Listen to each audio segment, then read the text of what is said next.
Alustame meie ajaloominutitega.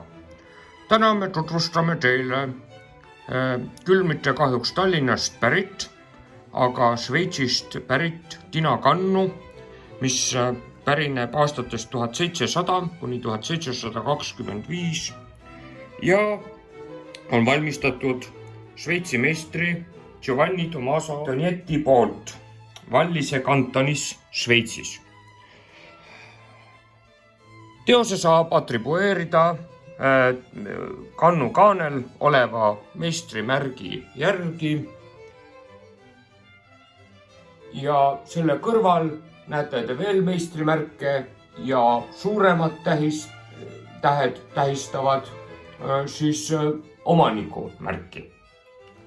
Nagu öeldud, tegemist on veinikannuga ja kuigi see on pärit Šveitsist, siis täpselt samasuguseid kanne kasutati ka Tallinnas. Seega 18. sajandi algupoole või esimese veerandi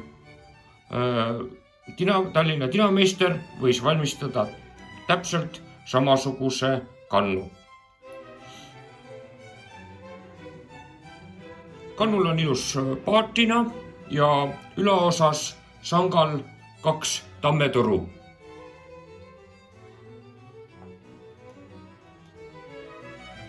Sellega me oma esimese museaali tutvustuse lõpetame.